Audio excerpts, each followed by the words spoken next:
রাজনৈতিক অঙ্গনে নতুন আলোচনার জন্ম দিয়েছেন মেঘনা আলম। বিএনপির সংরক্ষিত নারী আসনে মনোনয়ন সংগ্রহের পাশাপাশি তিনি জানিয়েছেন পূর্বের দল থেকে পদত্যাগের কথা। নিজের ফেসবুক বক্তব্যে আদর্শ, অভিজ্ঞতা ও ভবিষ্যৎ পরিকল্পনার কথা তুলে ধরেন এই নারী প্রার্থী। বিস্তারিত দেখুন প্রতিবেদনে।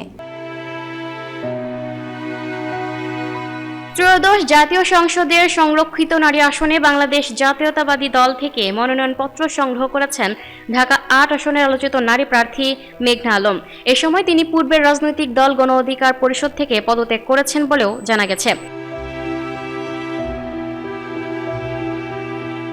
রবিবার ১২ এপ্রিল রাতে নিজের ফেসবুক পেজে দেওয়া এক বক্তব্যে মেঘনা আলম বলেন, তিনি নিখুঁত নন এবং সবকিছু জানেন এমন কোনো এনসাইক্লোপিডিয়াও নন। একজন মানুষ হিসেবে তার সীমাবদ্ধতা রয়েছে।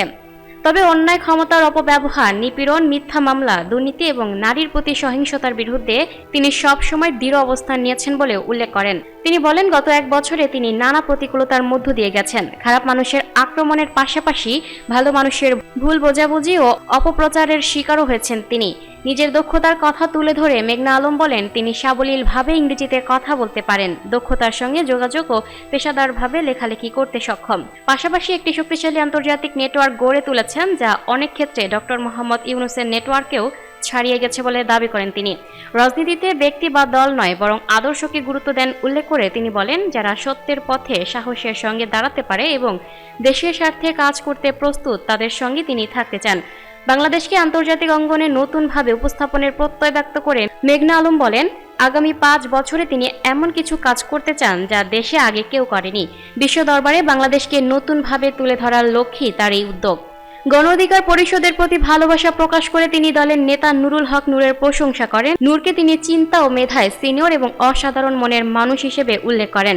এছাড়া বিএনপির ভারপ্রাপ্ত চেয়ারম্যান তারেক রহমানের নেতৃত্বের প্রশংসা করে মেঘনা আলম বলেন, তিনি একটি সুপরিকল্পিত কৌশল নিয়ে এগোচ্ছেন এবং দেশকে মর্যাদাপূর্ণ রাষ্ট্রে পরিণত করতে চান।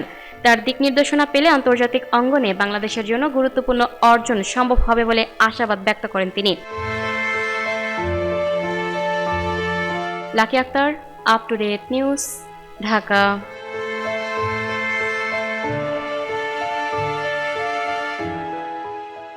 প্রিয় দর্শক, এই ছিল আপ টু ডেট নিউজের সর্বশেষ আপডেট। পরবর্তী আপডেট সবার আগে পেতে আপ টু ডেট নিউজের ফেসবুক পেজ এবং ইউটিউব চ্যানেলের সাথেই থাকুন। ধন্যবাদ।